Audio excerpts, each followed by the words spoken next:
she back on? All right.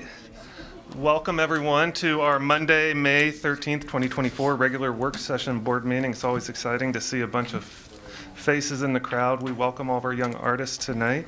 I call this meeting to order. Mr. Bertram, would you kindly call the roll, please? Mrs. Snow? Here.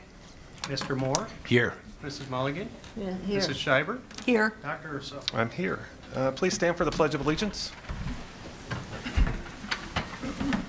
I pledge allegiance to the flag of the United States of America and to the republic for which it stands, one nation, under God, indivisible, with liberty and justice for all. Is there a motion to approve tonight's agenda? So moved. Second. Thanks, Todd. Any questions, comments, anything? All right, if none, then Mr. Bertram. Mrs. Snow? Yes. Mr. Moore? Yes. Mrs. Schreiber? Yes. Mrs. Mulligan? Yeah. Dr. Urso? Yes. All right, it gives me great pleasure to get to our main event tonight, and I encourage the young people, be proud, stand tall, and when you show your art, be proud of it as you come up here and brag a little bit because you earned it. And so we're excited, we're grateful to be able to walk around and meet some of you and see your artwork, and we're proud to have you here this evening. And we're extremely appreciative of our art teachers from our district, and would welcome Mr. Donner to the podium to kind of get the festivities started. And are you being joined by anyone tonight? I will be later. All right, awesome.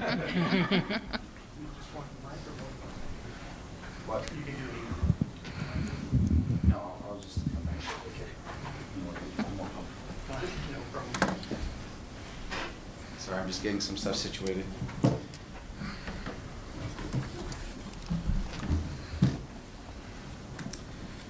Okay.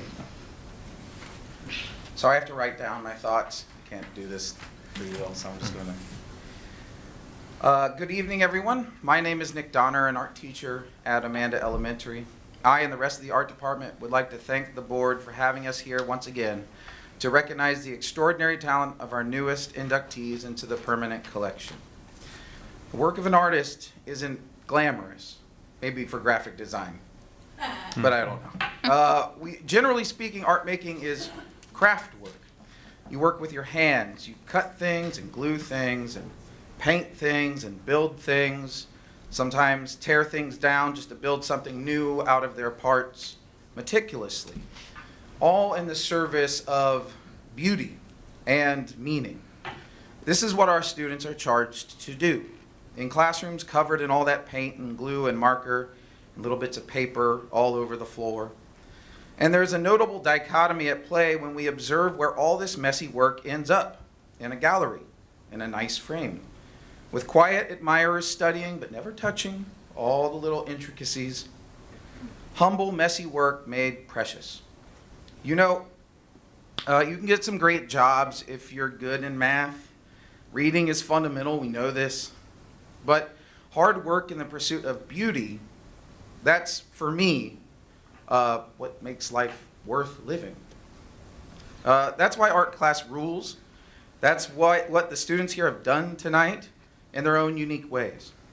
And now tonight, we get to properly recognize the hard work of these 14 amazing young artists, whose pieces have been professionally framed and will be installed into buildings all around our district. I would like to thank our treasurer, Randy Bertram, and our K-5 curriculum coordinator, Tracy Neely, for coming to our shows and for their continued support of the permanent collection and the art department. Just like last year, I have to thank Andy Laswell and Tammy Hager, without whom events like this one would simply not happen.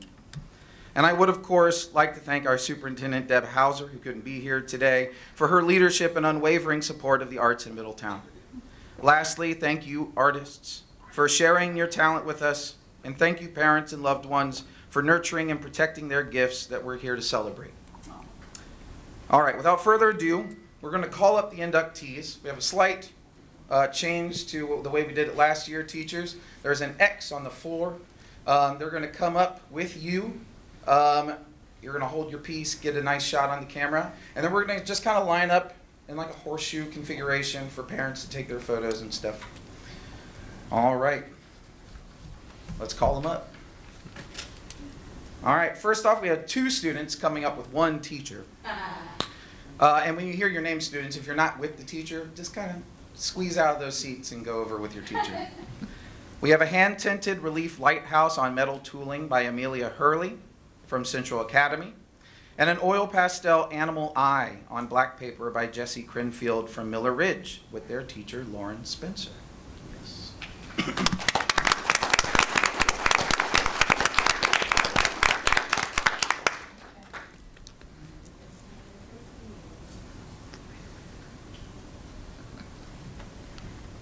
All right. Sadly, the student couldn't be here, but we have their teacher. We have a marker and watercolor landscape scene. Yeah, you just like maybe line up, start in front of the podium, and then we'll just hook around that way. We have a marker and watercolor landscape scene by Bailey Hurt from Creekview with, and their teacher is Brea. I'm nervous about getting that last name right, and then I overthought it. Brea Shanehalls. All right, next we have an oil pastel and marker study of bees by Shooter Fugate from Mayfield, who also sadly could not be here this evening, but Miss Pence is here to display the artwork. Next up, we have a tempera beach scene by Brian McCanich from Rosa Parks with teacher Donovan Hahn.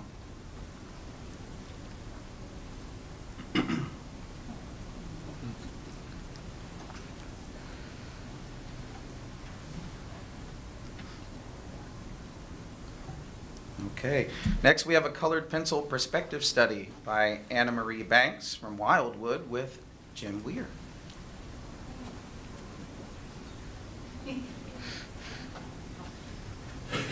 The X.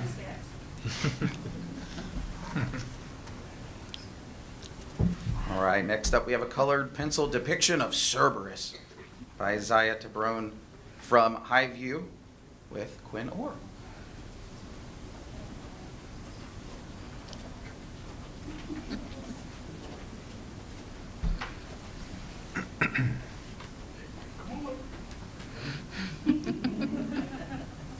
Next up, we have a marker and colored pencil conceptual piece by Alex West from Middletown Middle School with, and Karen Stevens couldn't be here tonight, but she'll be coming out with Miss Sharon Thayard. Good job.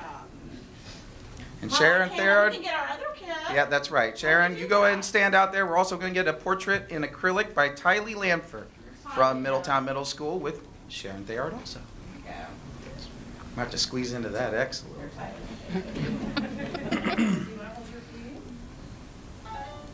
All right. go. And we're done. The next two pieces are going to come up with the same teachers too, because Ms. Keene couldn't be here this evening. Neither could the student, sadly. We have a colored pencil abstracted ocean scene from Sierra Proctor. Her teacher is Miss Keene. But we also have a study of skulls and ink and watercolor by Abigail Sparks from Middletown High School with Rick Krebs.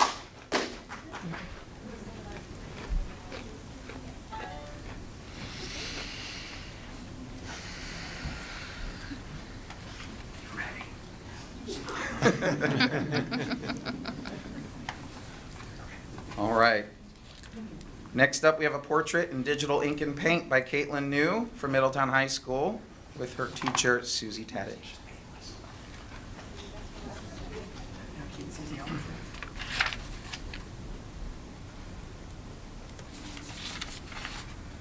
All right, next up, we have a mixed media portrait by Madison Kinder from Middletown High School with her teacher, Kayla Wansnyder.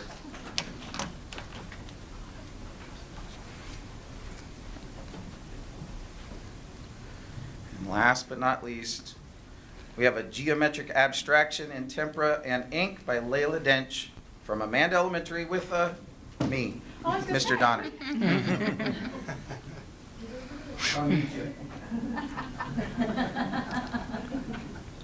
Oh, that's so good.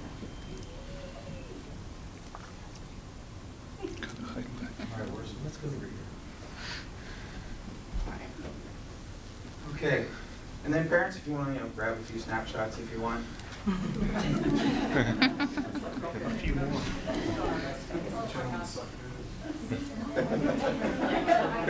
We can eat cookies back here. We'll just eat cookies and Out of the view.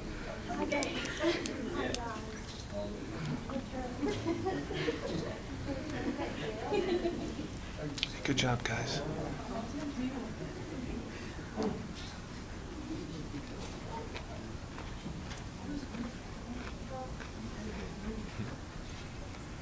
Okay. Mr. Bertram, I don't have anything else from here, so.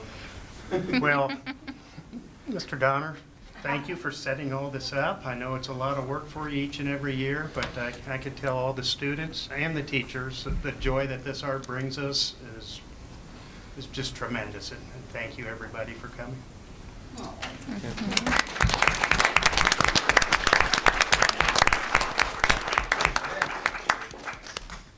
Where do we put I believe that we discussed, we want to set them on some benches out in the offices. And then if your principal had designs on a piece for their own school, you can take it to your own school teachers. Anything else? No, on behalf of the board, again, thank you. Mr. Donner, thank you. I liked your profound words at the beginning. It speaks to the value of art and the arts. And to all the artists, again, be very proud.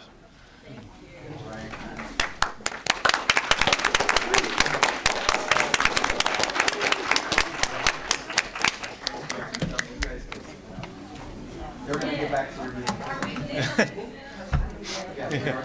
Yeah, you guys, we're going to lose all of our fans.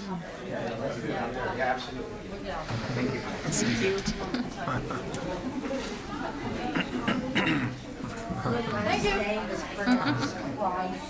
Crisis. Thank you.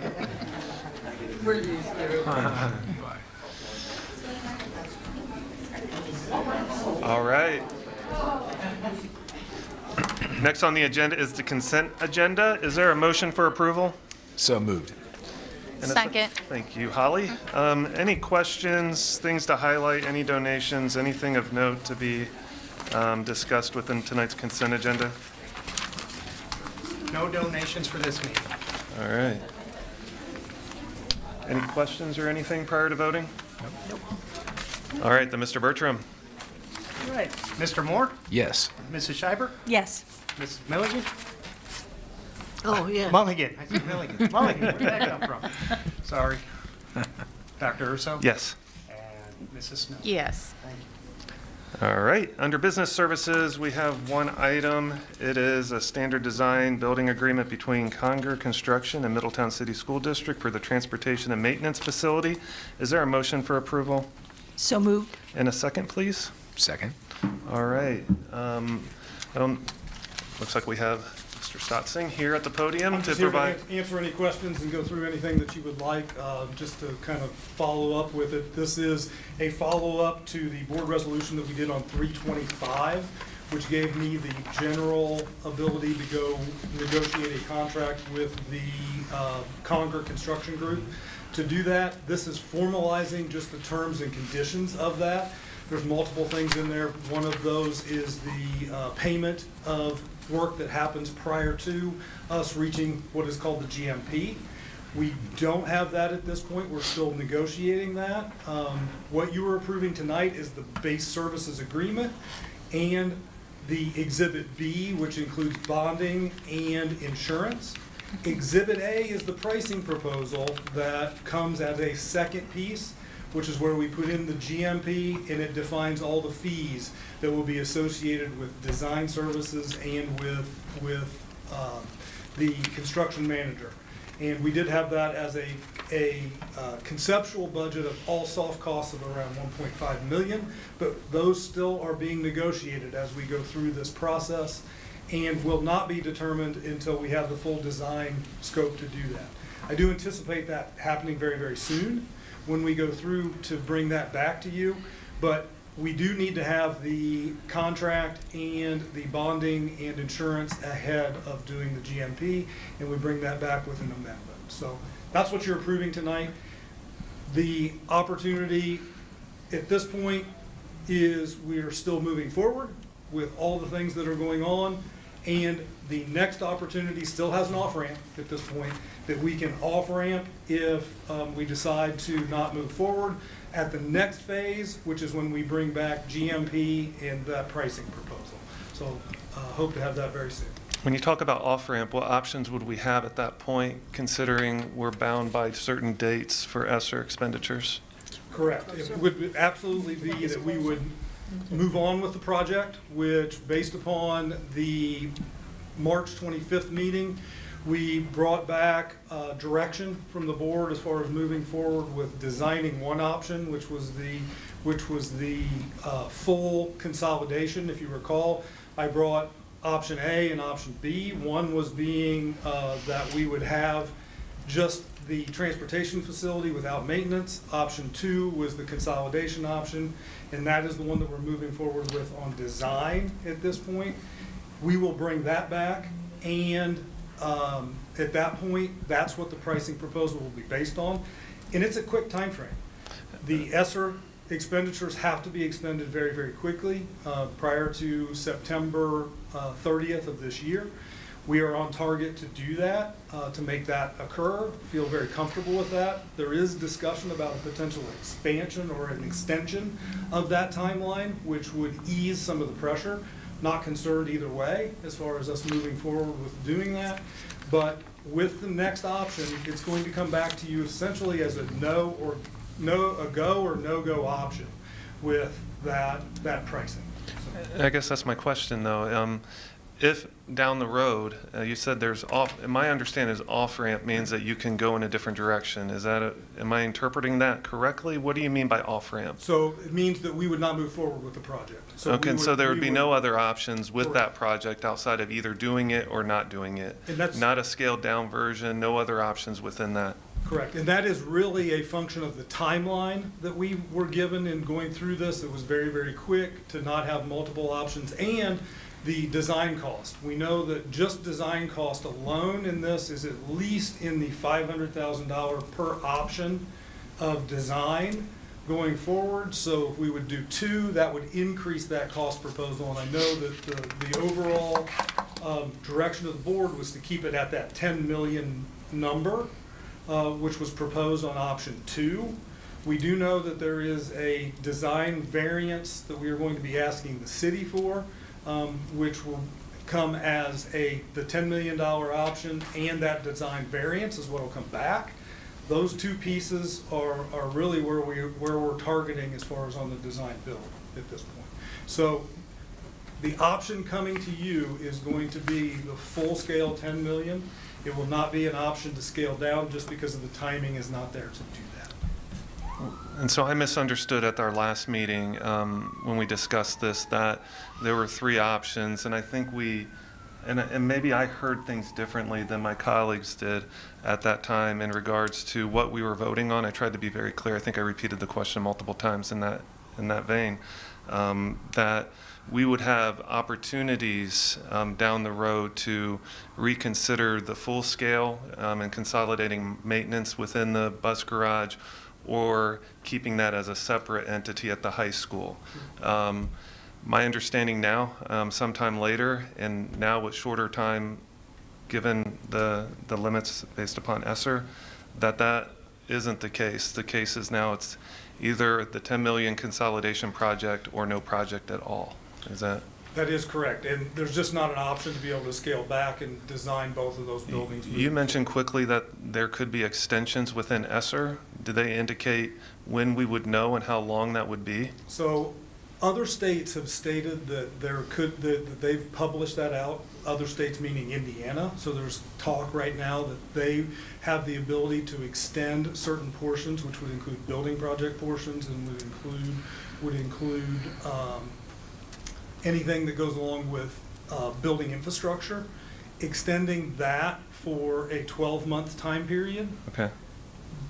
Their timeline was early May is when they would know that, but our State Department hasn't had that. We are currently asking the question right now. Yeah, I've got an update on that, Mr. Sotzing. I've reached out to Aaron Roush, who's in charge of the finance for ODU, prior ODE, not used to saying ODU.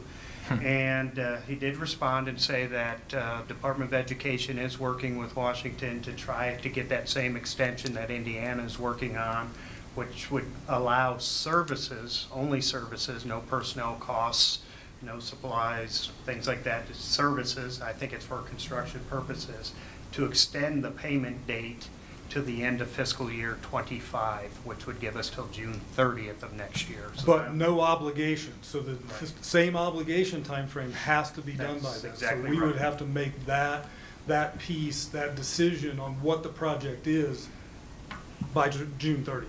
So it's still a very timeline, it's just the expending of that timeline is what extends. Yes.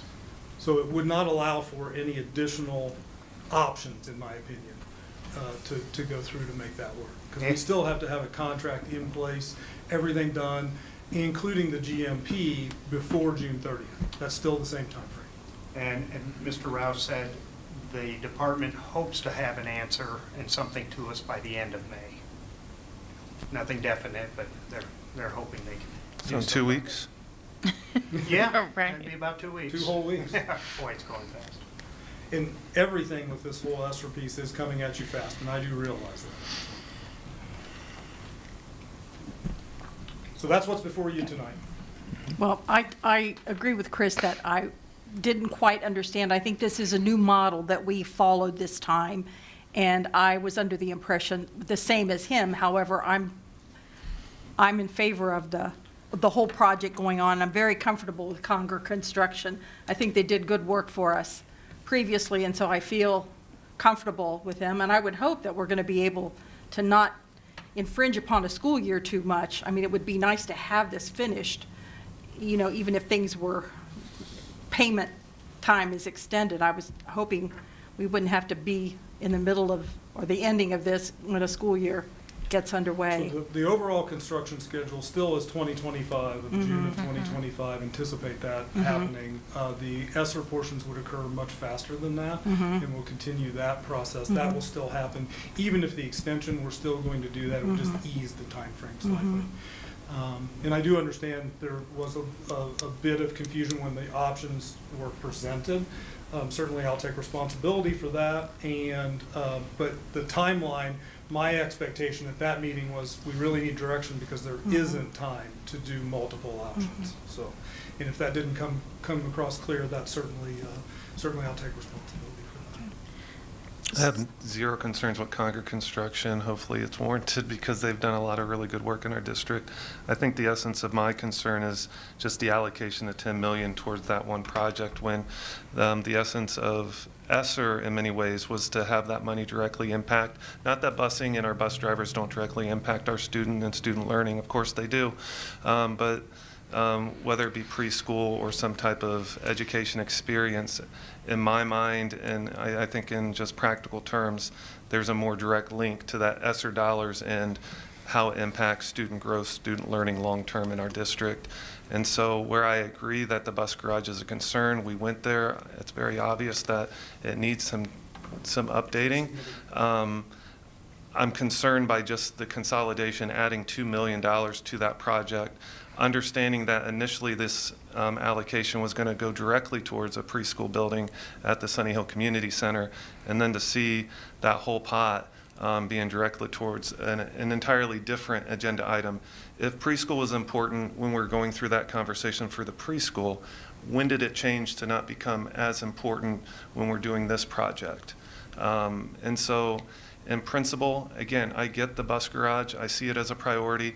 I just don't know if I see it as a $10 million priority when we have other things in our district that I do think are instrumental to our young people having the best opportunities as they travel through our schools and then transition, as they will this week. Our graduates will go and launch into the world and have opportunities. I mean, the better that we can start them off, the better that journey will be. And I know our district's working diligently. There are problems that I know we're looking for solutions for, but it's nice to have resources to address those concerns. And with this budget, and I know $2 million or $4 million, in today's dollars, maybe it's not as much as it was 20 years ago, but it is something in principle that can move towards something that is a definite priority. And so those are my concerns. Understood. Well, since we're talking about our rationale for what we think of our decisions on this, we're not going to give up on preschool. I don't Not as long think as that, I'm and I alive. don't think that either. But I do think the way we move signals our priorities. And where we allocate our money speaks to what those priorities are. And again, this is an ESSER allocation, and in my mind, those dollars should directly be on student growth and learning. Not to say that bus driving and I know the concerns, you've articulated them extremely well, that we'll lose bus drivers, and if kids can't get to school, then what's the value of the programs that are in those schools? I get that logic and understand and agree with it.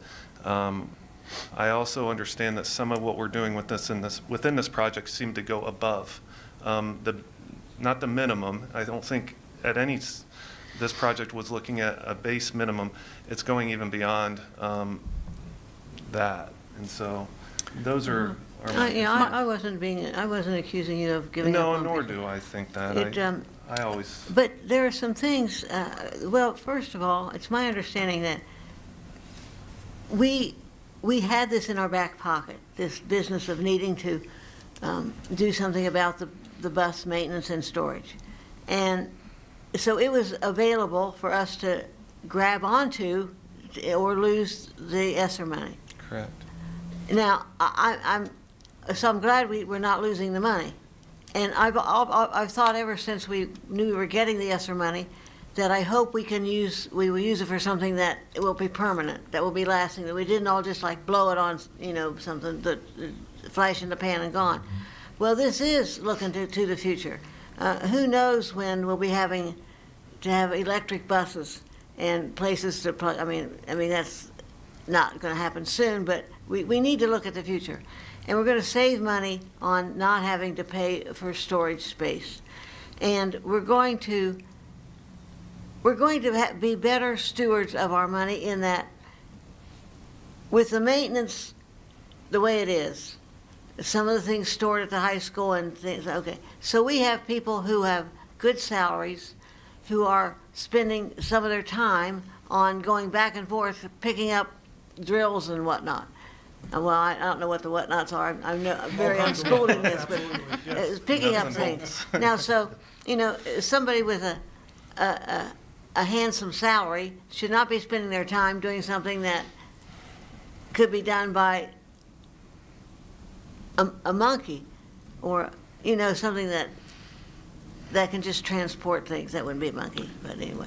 But I think we're being better stewards, better use of our resources, our personnel in the maintenance department. If they're not spending their time tracking back and forth between the high school and the facility, it's us making better use of them as a resource when they're being paid good salaries to do more skilled work.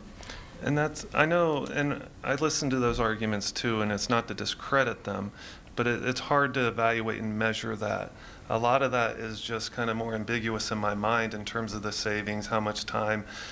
There's no way to kind of empirically prove, because we haven't charted it over a long period of time, how much wasted time is there in traveling, how many times do we have to get whatnot from there to take it to there. It's hard for me to use that as a means to make a decision. With the storage argument, I understand the logic there too, that I'm confused sometimes why we are storing so much. And I know you explained that's a huge cost to digitalize a lot of those things, but eventually, paper breaks down, and much of it, from my understanding, is already starting that process, and we're wasting man hours, women hours, moving things from space to space, and it seems highly inefficient. And so I don't know why and I'm one that likes to get rid of stuff, so my basement, I try not to, I might be different in that vein, so. But I value those points, and I listen to those carefully too, and I understand, and there's value to doing the whole project. I'm not saying there's no value at all to doing the whole project. I'm trying to figure out, and again, I might be the only one, priorities, and whether that priority is some of these things or other things. And it's not to say that preschool for each of you is not a priority. I'm not trying to assume that. No, but I don't think that this project implies that our preschool is going to be any less than it has been. It's a good thing. And I kind of wonder, in our talking, you've talked about our preschool could welcome more kids and that type of thing. But then I'm also wondering in things that I've learned about when you do things and build buildings and that kind of stuff for education, you're basing it on what you have now, right? I mean, isn't that true about the middle school? When that middle school was built, it was based on the population at that moment. So we could have new glitzy spaces, but it doesn't mean that we're going to be able to expand the preschool. And I think the preschool, as it's running, seems to be pretty effective as far as the people coming into it. Whoever comes, the parents who come and participate seem to be happy with it. The children who come seem to be doing something with it. I know that we approved tonight 3 psychologists to come in just to work with those children going from preschool to kindergarten to make sure the transitions are good. So I think we have a good preschool program. It's not like we're taking away from one to fix another. That's how, in my mind, it is. I know that preschool is important, and I hope someday every child goes to preschool. But this is an important thing, too. So in listening, it's not like, I don't want people to get the impression that, that our preschool is just this horrible thing. And if I could just make a couple comments as well. Yeah. I think first we have to step back for just a moment. In terms of priorities, when the ESSER dollars first arrived within the district, I made a lot of arguments about having conversations about priorities when those dollars first arrived, because I knew that there would be a point where funds would be allocated. We didn't have a whole lot of input early on in that process. I'm not saying that we didn't make the right choices in many cases, but I'm saying that if preschool was a priority with the board, that would have been a conversation that we should have had early on when we came into those dollars. And this board really didn't talk about any expansions or anything like that. The fact is, let me finish just for a moment. Fact is that we allowed a process to move forward where the superintendent primarily made the priorities. And I was trying to challenge the board, let's get involved in this process to the best of our ability to set some priorities for our students and do something with this $47 million that we have. But what I'm saying is that now that we've spent a lot of money, and regardless of the community center, that process went through more than a year. We've come to the end of the line in some ways. And at some point, we have to make some investment in facilities. And that's what we're trying to do here. I did not feel that there was any confusion in the meeting about where we were going with Eric. I think that we're sending the wrong message to him at this point by saying, he's already done the work to get us this far into the project, and now we're saying, hey, well, if things don't work out, what's the off-ramp? I mean, we're trying to complete a project. That's what I would like to see us do. The funds that we have, we've spent millions of dollars on priorities for kids within this district. So this remaining dollars that we have, while it may not be as glamorous as a project as we would like, or an investment in the building, the funds that we've spent, I mean, look at how many millions we've spent on students. If we were going to make an argument about priorities, that should have happened a long time ago. So I think that we should be sending the message to Eric, let's try to get this project done within the money that we have and not the other way around. We've already come this far, and I understand your point, Dr. Urso, I really do.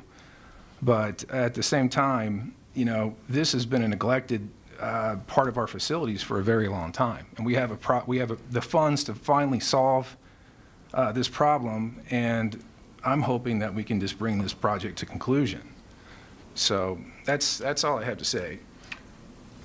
Just to respond to a couple different things. To Anita's point, I agree with you. I think, Ms. Snow, you had mentioned that your children have traveled through our preschool system relatively not that long ago, and they Last had year.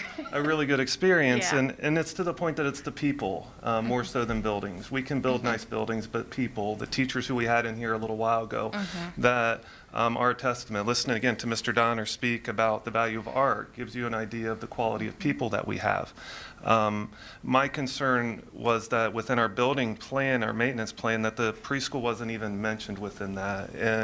And so understanding that we do have a facility and it is a little bit dated, if not a lot, is something that, as a board member, and I can't speak to my colleagues, is concerning that we don't have that information. But it is a testament that our schools do work well, our preschool does work well, because the people who are inside those buildings are doing an excellent job servicing Holly's children and other people's children in our district, which I'm very proud of, and I'm pleased to hear that.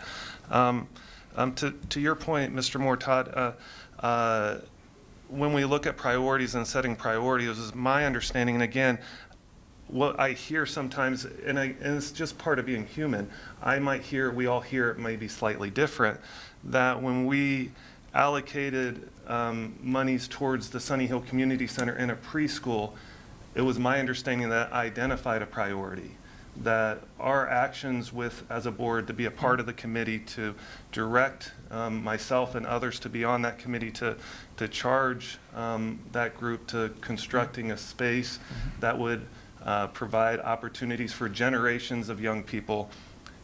For me, that as a board signaled a priority. And so that's where it kind of, in my mind, gets a little bit muddled.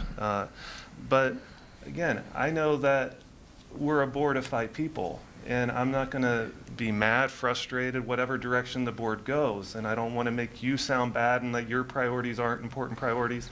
It's not that point. But I also feel that I should speak my mind in regards to this too, and just explain where I'm coming to that same conclusion at the same time, and that's where my concern with this project. It's not a testament to you, Eric.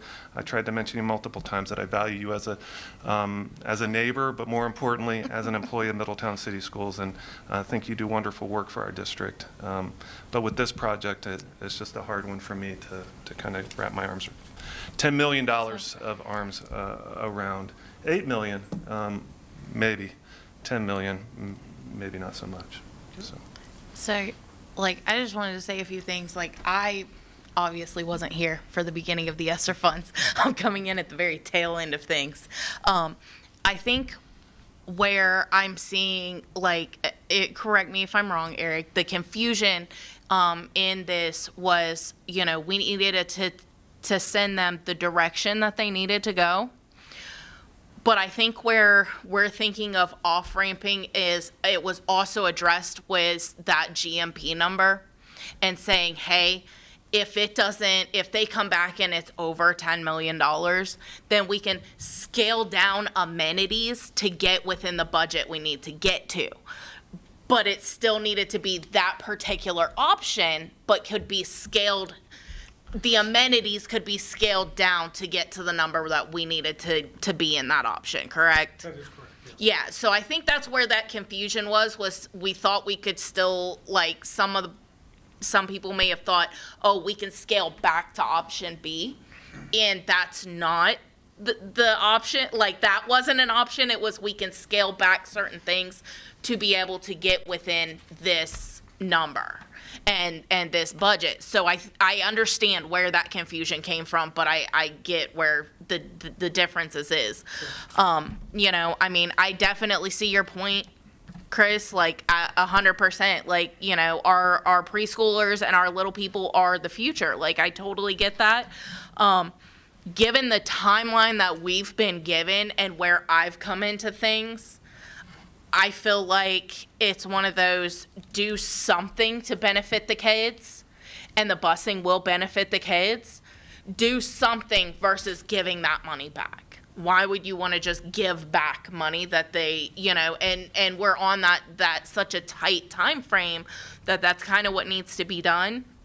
I mean, I, as a mom, having as many kids as I do in the schools, like, we do transport ours. That's a personal choice, but I do know that there are a lot of people who don't have that choice. They do rely on these buses, and, you know, my kids, I have class dojo and whatnot, and I get a couple of messages a week where this bus is an hour late. This bus is running late. This week we had a bus running late at Wildwood because they had to combine 2 buses because one wasn't even there.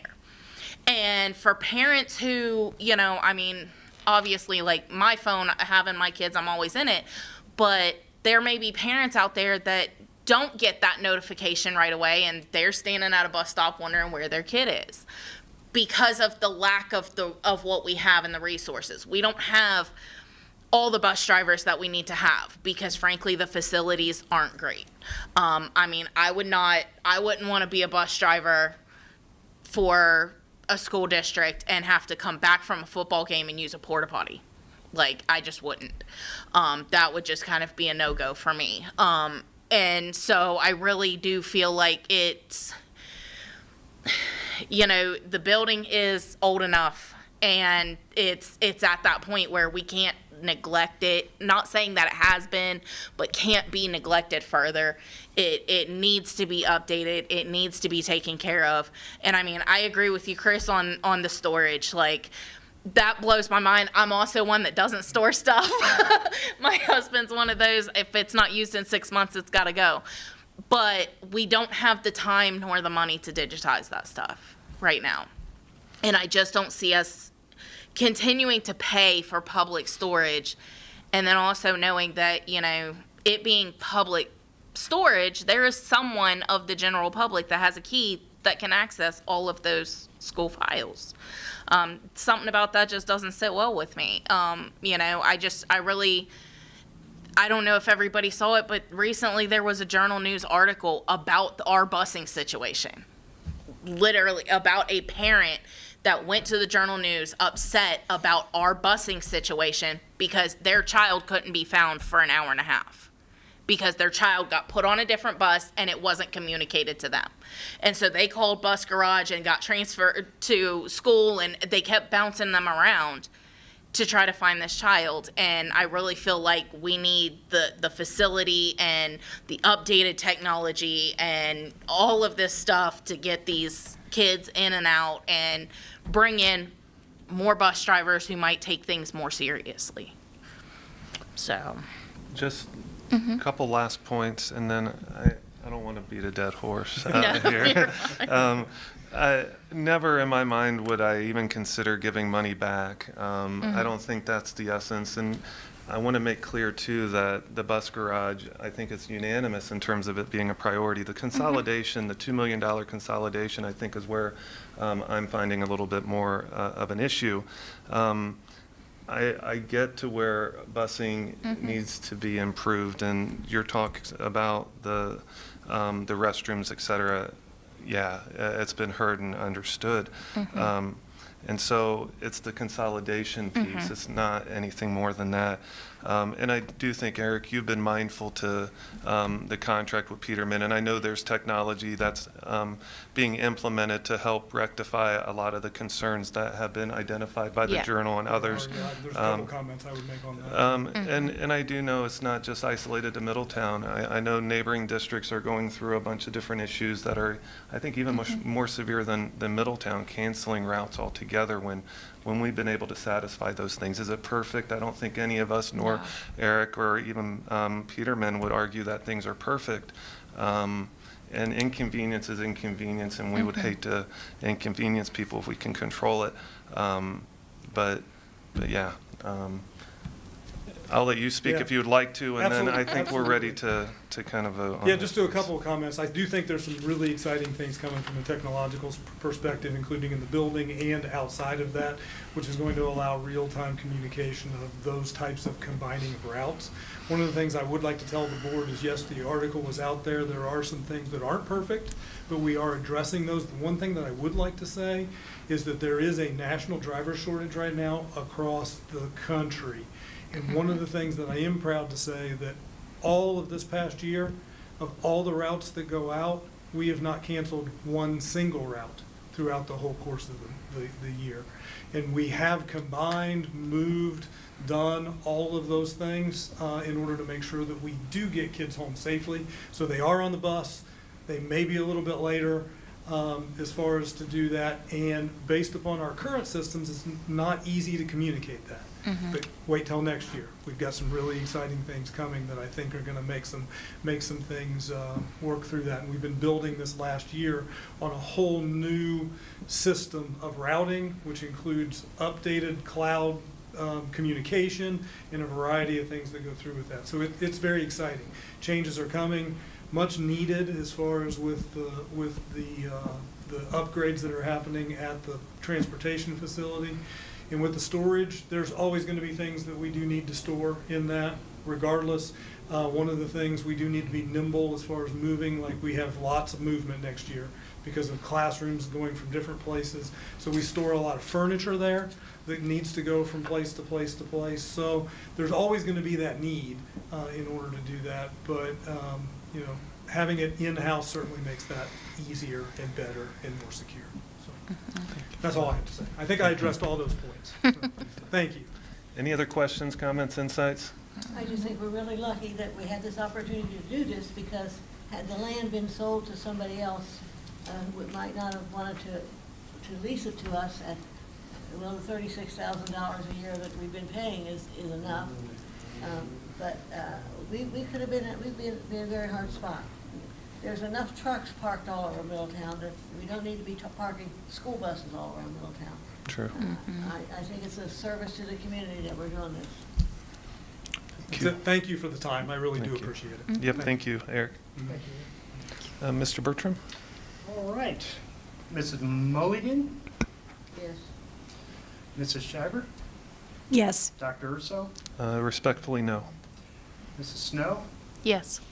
and Mr. Moore. Yes. One last comment, the last comment. I'm going to be the biggest champion for this project moving forward. I understand it's a priority. I was able to speak my piece. I appreciate you listening to it. But yeah, that's over and we move on. Looks like we're on committee reports. Any district committees? I know I was supposed to meet earlier today, or tomorrow. We were supposed to meet with the city, and it is being rescheduled. Any other committees have anything to report upon? No. We have some policies we'll be looking at over the summer. Yep. All right, sounds like a I had a fun question. time.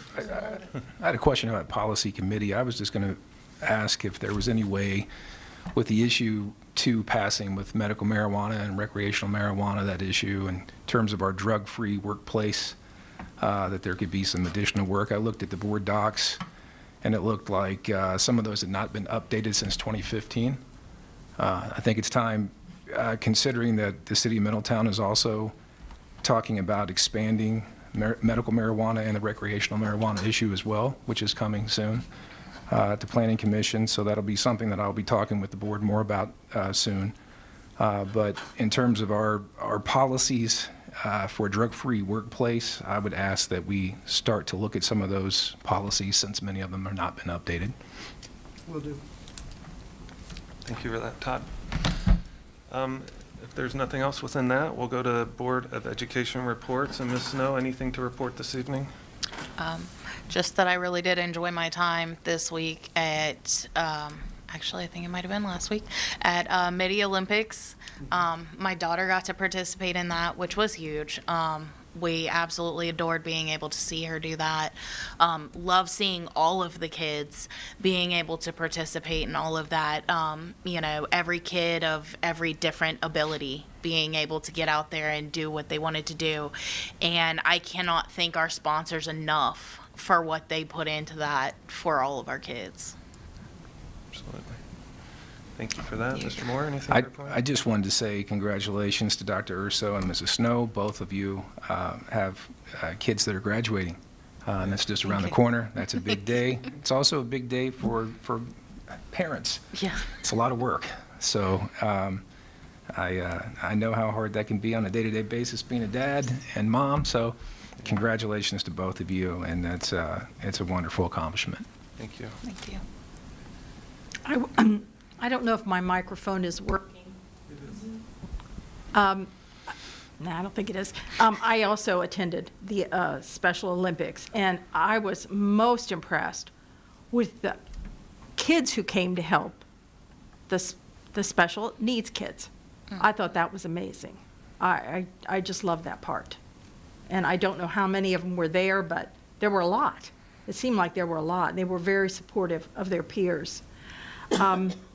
One other thing I would just have to comment on these art students. I wish our district got a grade on art on the state report card. I think it would be quite an impressive one. These children, these teachers bring out the best in these kids, and I enjoyed the few kids that I did get to talk to, and we're just so impressed because I don't have artistic ability, and so I think those who have it and it's nurtured in them here, it's a lifelong thing, and I'm very happy for these kids. That's it. Thank you. Ms. Mulligan, anything to report this evening?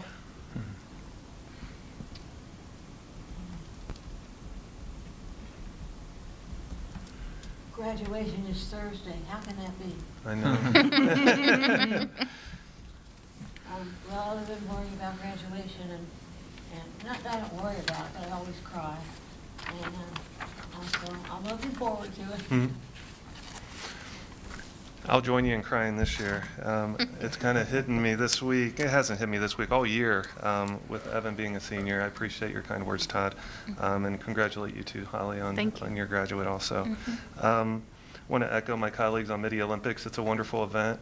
I appreciate our team of staff that really rallied to organize that, from the people who have donated generously. I know Baraka Church is heavily involved. Brent Smoking Butts, is that? I always really appreciate him. He comes out and is super generous, and all the people who have donated their resources, their time, and just seeing a lot of smiles. It was a beautiful day.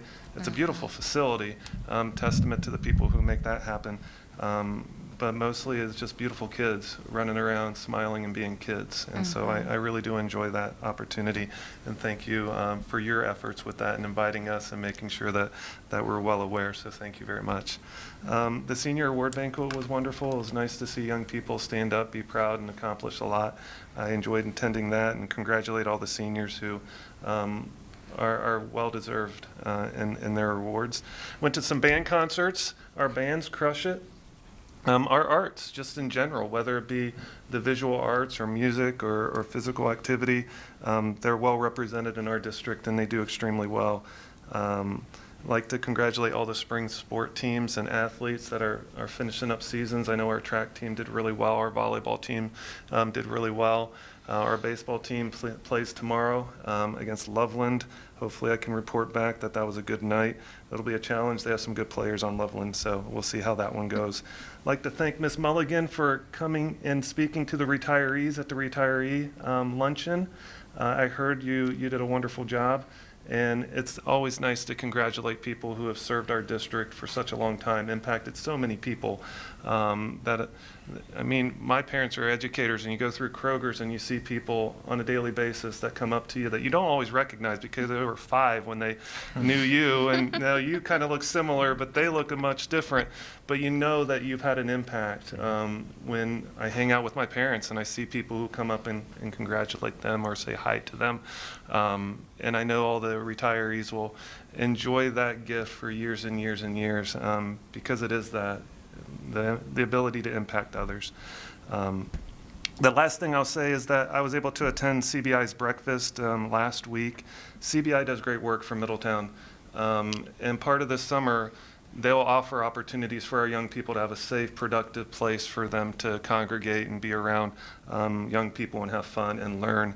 And so I'd like to thank CBI for inviting the district. I'd like to thank CBI for all the offerings that they do for our young people. It's greatly appreciated. It's a great organization, and it's a true asset to Middletown.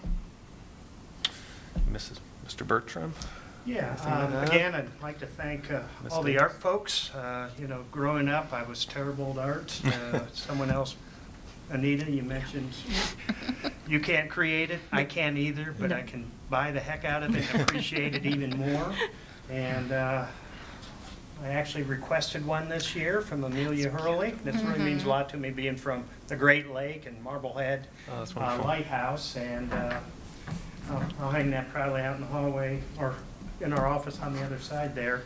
And what I'd like to say is, I do attend a lot of the art things because I have become a little artsy-fartsy in my old age. And they gave me a proposal of things they want to do next year to expand the art program to include the other arts, including the bands, the choirs and everything else, to have a big event on a Saturday. I guess they used to do it about 15 years ago, pre-Randy. And so I've taken that up with Ms. Hensley. And so next year, we could see a much bigger event, last all day, maybe turn it into a nice fundraiser, so all those participating can benefit from it as well. So we'll see where that goes, and I'm happy that they're looking to expand and be able to offer it to more people in the community. Thank you. Ms. Davis, anything to report I, this year? I do, just very briefly. First of all, honored to be here tonight, so thank you to the board and Mrs. Hauser. Wanted to just reiterate Teacher Appreciation Week last week, and truly, I think we mentioned it earlier, the heartbeat of what goes on in our schools are our staff. And so wonderful opportunity last week to celebrate them and all that they do, and carrying that into the retirement luncheon. I think we talked about over 400 years of experience from our retirees, and many that have 480, and many that have spent their entire career here. So I think that's a testament to this school district and the deep relationships within this community, that people care deeply about our kids, and we're grateful for that. On a very, very personal note, I recently went through an employment search for a superintendency in a neighboring district, and I want to personally thank the board for all of your support. It means the world to me to have such a special part in this community. I absolutely am honored to do what I do every day, and I couldn't be happier to be returning next year, but your support truly meant the world to me. So thank you for that. And finally, to the congratulations to the student artists and their families. I am in awe of their talent because I don't have any artistic ability, so I maybe need to start purchasing it. Maybe that's a way to compensate and honor wonderful artists. On the top this week, it's been noted, graduation on Thursday.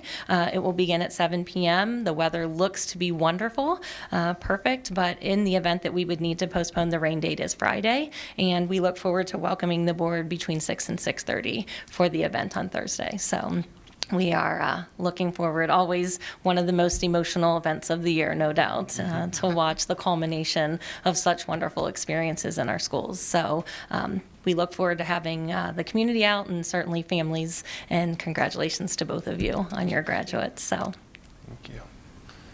All right, with that, is there a motion for adjournment? So moved. In a second? Second. Thank you. All in favor, say aye. Aye. Opposed, same sign. Good night.